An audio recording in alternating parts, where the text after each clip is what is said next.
In the last class we saw Ajapa Nama Gayatrī Yoginam Mokshadayini Asyaha Sankalpa Matrena Sarva Papeihi Pramuchyate.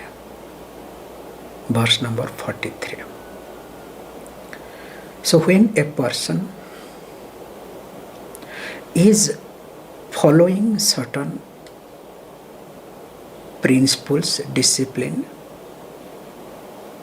generally that is also reflected in some cultural practices which we have been watching in our Purāṇa classes.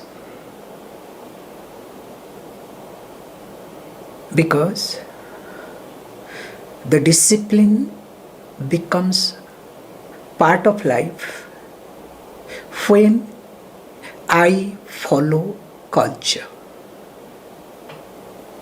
Here, when we talk culture, especially in this context, as you know,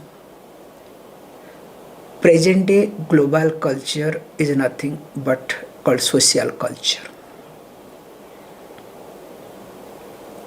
But the cultural practices must be supported by or designed by the knowledge,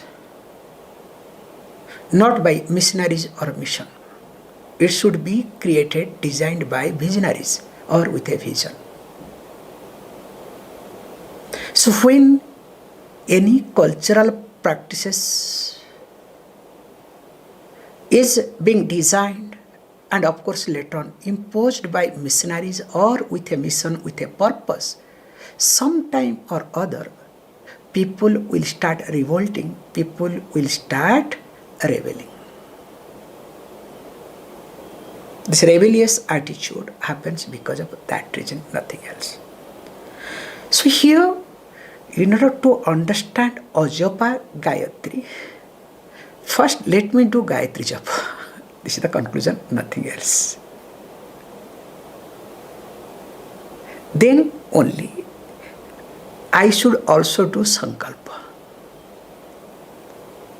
So Sankalpa means whatever I decide, at least till the puja, till the japa, let me not divert my mind, because I decided to do 108 times japa, let me do 108 times at least. I have done Sankalpa to do puja, let me complete. If telephone rings or somebody calls, you can show the hand.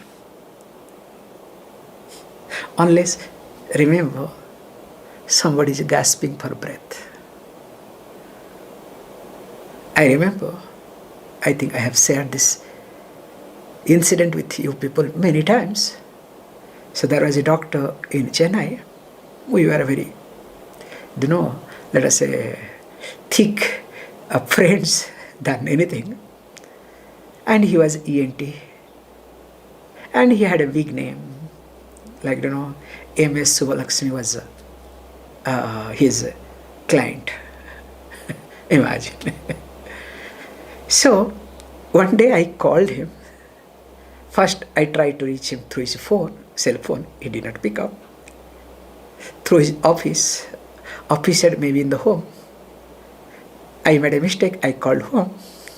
And of course, I got good discourse. So I picked up. Imagine if you are looking for him, what about me? Anyway, meanwhile, when I managed to speak to him, because the message reached all the way to him, so he called me back. I said, what sort of doctor you are?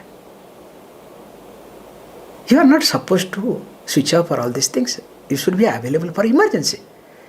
He said, me being ENT doctor, there is nothing called emergency. Generally, people consider when a person is gasping for breath, that is called emergency. Now, me being ENT doctor, that also I understand that is not emergency. Do you know why? If a person is gasping for breath and I don't have tools, it has no value.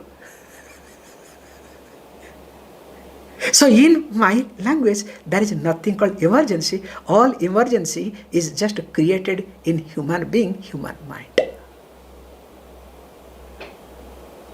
In fact, he left his body in the airport. It was very sad, but he left just like that. Coming back. So when you have done sankalpa to do something, whatever happens, you can show the hand, continue.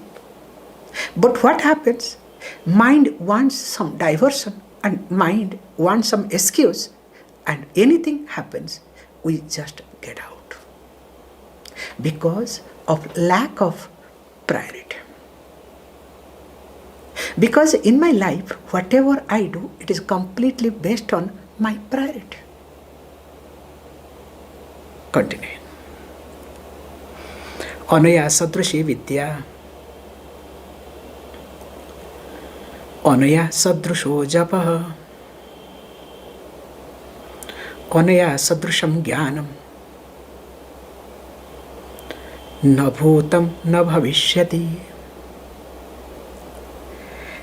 So look, this ajapa Gayatrī means being aware of your breathing. And you are breathing 21,600 times. Each breathing time, hamsah sah mantra is continuing. So this knowledge is something, there is no better knowledge in this world. There is no better knowledge equal to this knowledge in this world. This is the ultimate. And not only that, says also, japa, you may do any japa, this is the ultimate japa. There is no better japa either. You cannot compare, there is no comparison at all. And of course, jnanam also, same thing. And interestingly says, na bhutam, na bhavishyati. Neither it was there in the past, nor there will be some other thing. Means, this is the key. And when this is there, one is really supposed to look at. And why? So he introduces this Kundalinī here. Before going to Kundalinī, I would like to say very carefully, being this yogic text. I remember Swami Vishnudevananda Saraswati, who was known as a flying Swami. In fact, he is one of the Swami who made Swami Sivanandaji Maharaj popular in the West. Then later on, Venkatasamanandaji Maharaj, Satyananda schools, Swami Satyananda, who we did in India, Vihar schools of yoga, and many other Swami tried to follow, and finally Swami Chidanandaji Maharaj, who became head of Sivananda Organization, Divine Life Society. They spread or continued to spread Sivanandaji's work. In fact, Swami Vishnu, they call as Swami Vishnu in short, because he was having an aircraft, he used to drive, he used to fly his craft. In fact, he said, one nation, one passport, something he said. And he landed in many countries without any visa, without any passport, anything. So they will, detain him, then finally he'll get the clearance, again he will go. So he did a lot of things. Because he was, said, this is the peace message. How? Coming to the point, one good thing, because he wrote a book those days called Complete Illustrated Book on Yoga. This fat book. In fact, that book was a bestseller book for many years. And any book becomes bestseller, especially in USA, that person becomes hero. So you don't have to do anything. Till now also, that trend is continuing. Nowadays, instead of books, this social media, okay? If your video becomes viral, so you become hero. So there's the difference now, okay? However, This Swami was asked, this is the most important point, about Kundalinī. And he was such a big person. They have ashrams all over the world. And what is Kundalinī? He used this word very carefully to the public. Kundalinī is a hook that we use to attract people to come to yoga. As ad agency use the hook to keep the attention in any advertisement. Very brilliant answer that he had given. Again I am repeating. We use Kundalinī as a hook to attract yoga people to practice yoga, as ad agency use a hook, a point, to see the advertisement.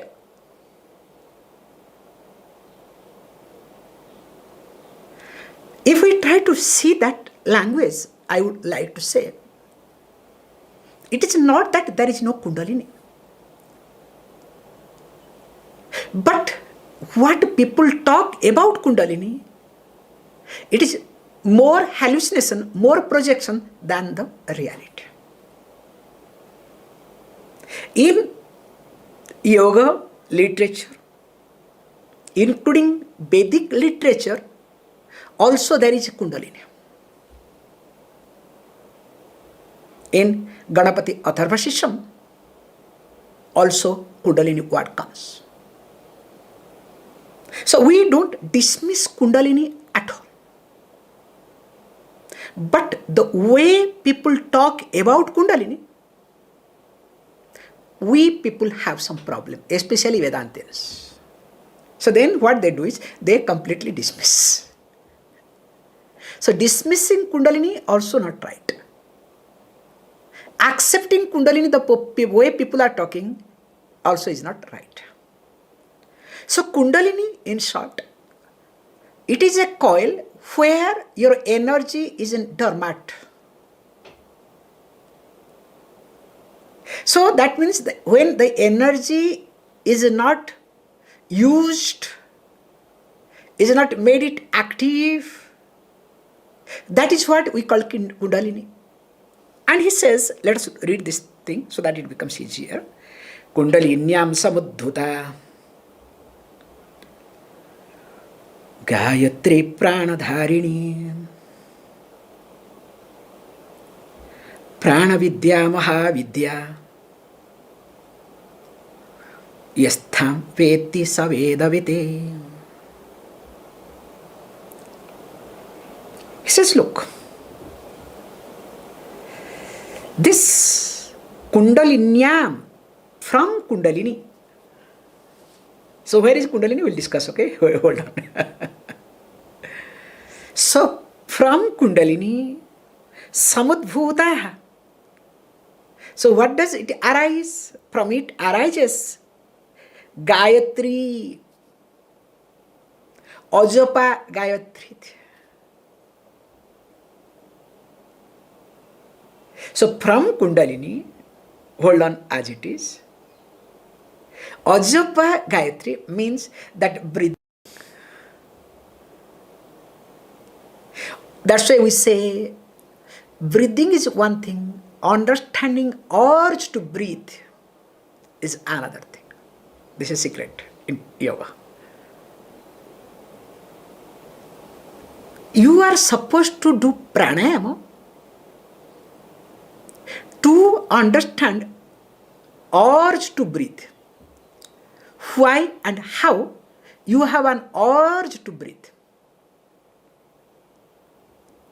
And once you understand why and how you have an urge to breathe, then what is to be done? Prolong that urge. Is it clear? It's like hunger. So if you're not breathing understood, hunger you'll be able to understand easily. That sometimes you don't feel, your body does not need food. You are not hungry. But sometimes do you feel hungry or not? Especially when you travel jet lag. Everybody during flying time, they eat a lot. So neither they belong to this country nor that country, you understand? So keep eating, eating and eating, okay? That's why I love one thing during flying time. If you don't sit, if you get a bed to sleep, nothing like that, sleep so that you don't engross yourself in the food. That's the only advantage. However, so there is a beautiful point to observe that my hunger means real hunger, that body needs food and urge to eat. Most of the time I have an urge to eat. And when I have an urge to eat, I keep eating. So people become fat because they are not able to understand the urge to eat. And once you understand there is an urge to eat, even if mechanically, please understand it, as body does not need, you can drink some water. You need to divert. If nothing happens, have some, one fruit. Just to change the mind. And it works beautifully. So how this works? Same thing also. Need of breathing and urge to breathe. There is big difference. The real yoga starts, or you can say pranayama starts, when you understand the difference between need to breathe and urge to breathe. And if you observe that need to breathe is much, much less than urge to breathe. But we all see that urge to breathe is equal to need to breathe. And when we don't see the difference, then what happens? We breathe. And suppose we cannot breathe, then we get into panic. So many times this panic attack happens because of this reason only, nothing else. That's another topic. Let me not get into that mode. So here he says, this from Kundalinī, Gayatrī, and that too ajapa Gayatrī, is born or arises. And that which is called Prāṇa Dhāriṇī happens to be the sustainer of Prāṇa. And that is called Prāṇa-vidyā. That is called mahāvidyā. So another name of this ajapa Gayatrī is Prāṇa-vidyā or mahāvidyā. Yastam veti sa Vedavid. So whoever knows this, indeed, that person is the knower of the Vedas. Continuing. Kandvardhe kundali shakti ashtadha kundalakriti brahmadvara mukham nityam mukhena achadya tishtati. Now question may arise. Okay, where is that Kundalini? So he gives, it's very simple. You don't have to. He says it is just Kanda Urdhva, Kando Adhe. Just above the Kanda. So Kanda is a very nice, Kanda is like a root. So any, for example, like carrot, or you can say this beetroot. So these sort of things we call as Kanda. So it is a like root format, like towards up it becomes bigger, towards down becomes small. So this is the point called Kanda Urdhva, this Kanda. So where is it? He says Kundalini Shakti. So there is Kundalini Shakti. Now question may arise, where is that? That Kanda Urdhva, Kanda. I hope you know this, okay? Because we have talked. It is just below Manipuraka. Okay? So this Kanda, that's why long back I had told, you are not supposed to expose neither your navel nor below navel region. It is supposed to be covered, it is supposed to be protected. How? It is just below Manipuraka. So that is the place of Prāṇa, because there the individual Prāṇa and all nadis are joined.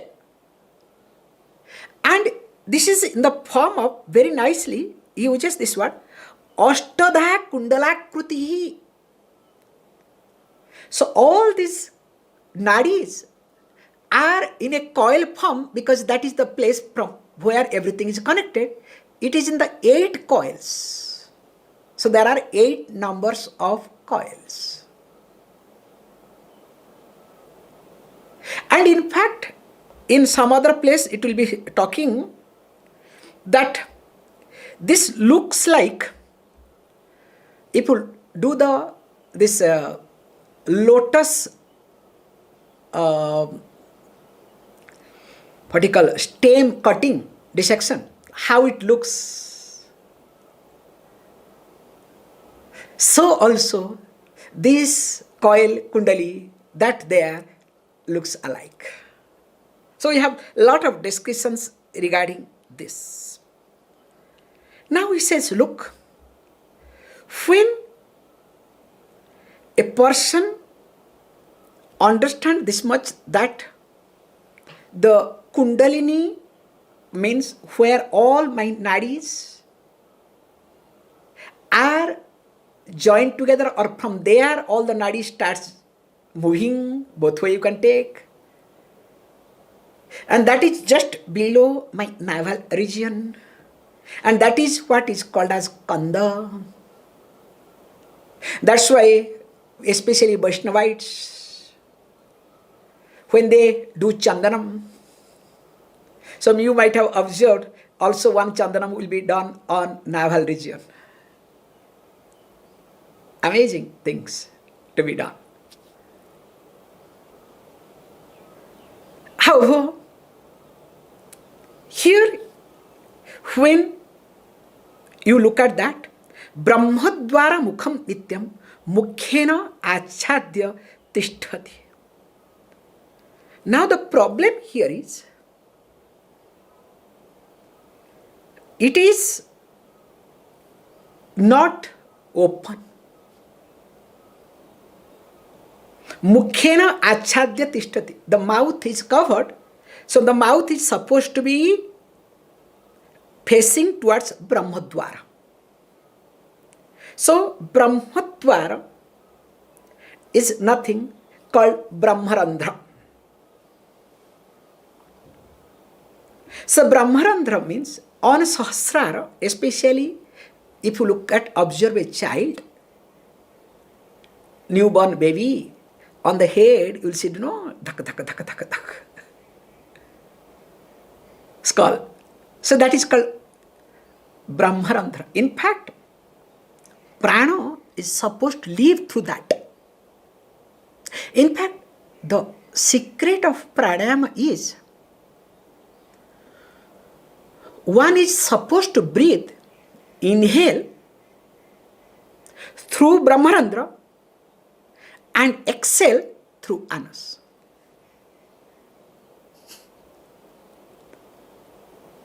In fact,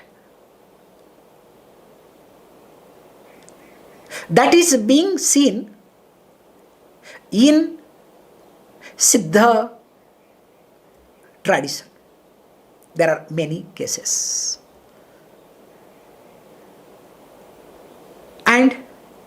amazing thing to observe there also. In fact, if a person starts breathing through Brahmarandhra, if you put that person anywhere, inside this, covered place, samadhi or whatever, the person can be alive 1,000 years. Absolutely no problem.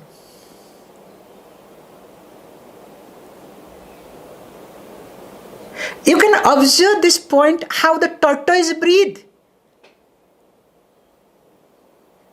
Leech breathe. There are many creatures, they breathe underneath the soil. That 2 years together.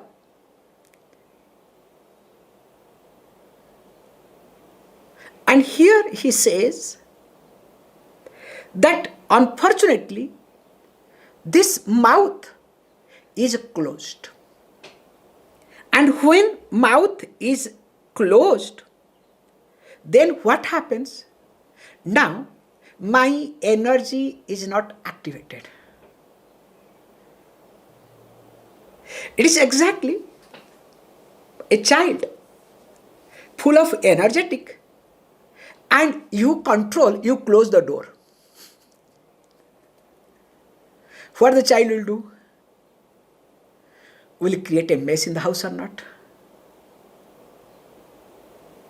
Simple. Same thing also, I have this energy here, the mouth is closed. Then all sort of disalignment in my body, will it happen or not? Not only body, also mind. So all my disease, all my problem, that happens because of this reason too. Continuing. Ena dvarena gantapyam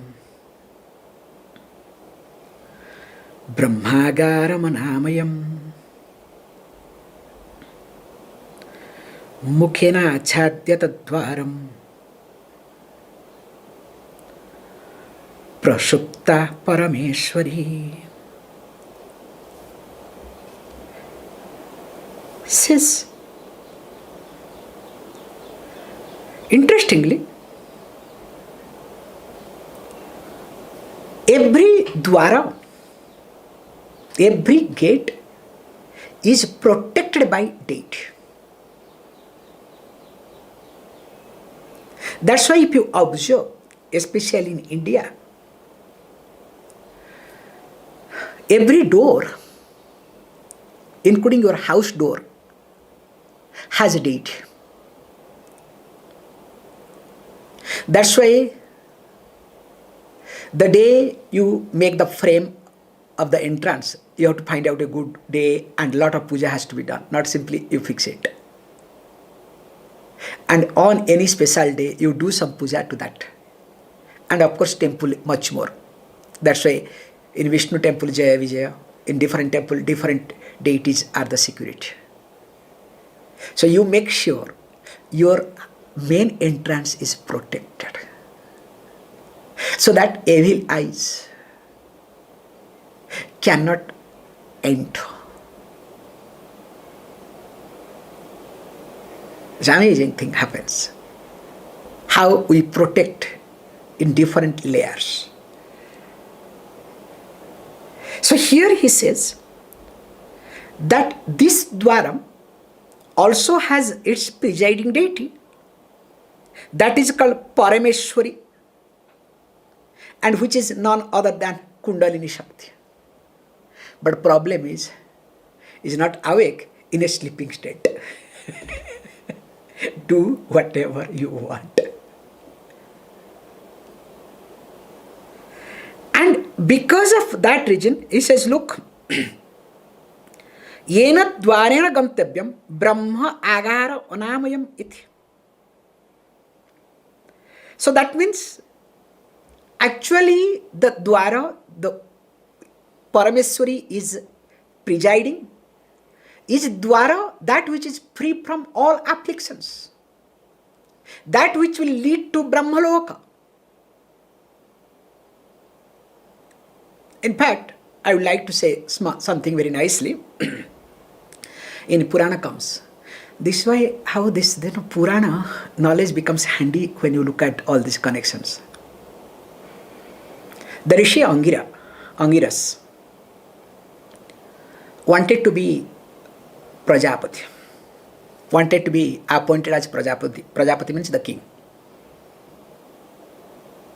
In fact, Daksha and Angiras, both of them contested. And meanwhile, Daksha became Prajapati. So Angiras could not get the chance because he was arrogant. He had a lot of knowledge. In fact, he had better knowledge, but he was having arrogance. And finally, Daksha was appointed as Prajapati. Meanwhile, this is contextually I can bring this point. Angiras always considered Daksha as enemy.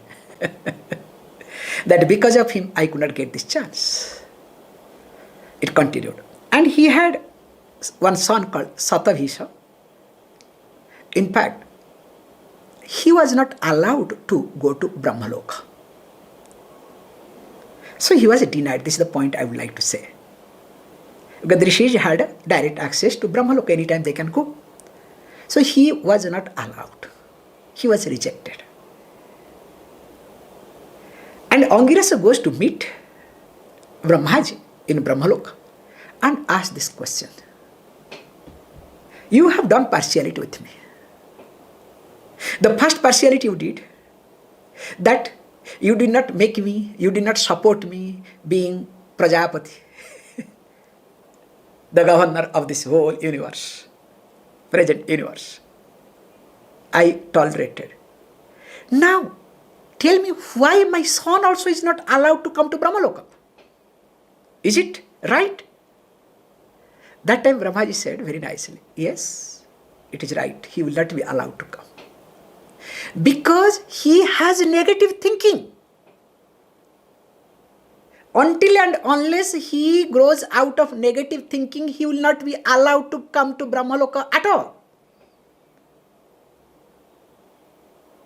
In this regard, better you go back and talk to Daksha and take decision. So contextually, it's an amazing point to observe.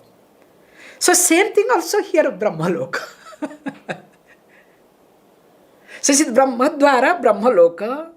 So you can see there how they picturize through stories, through incidents in Purana.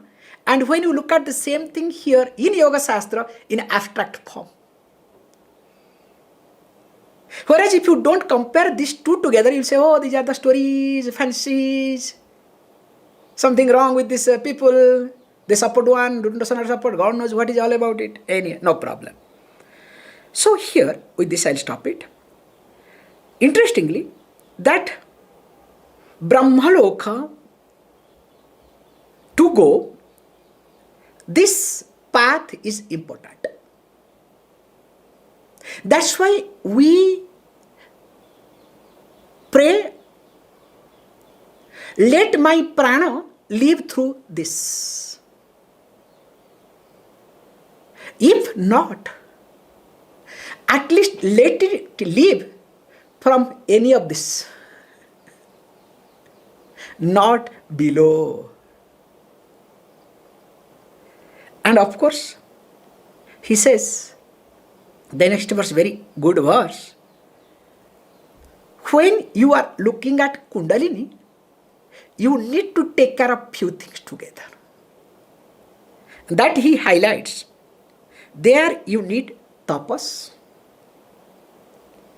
you need pranayama, also you need maturity.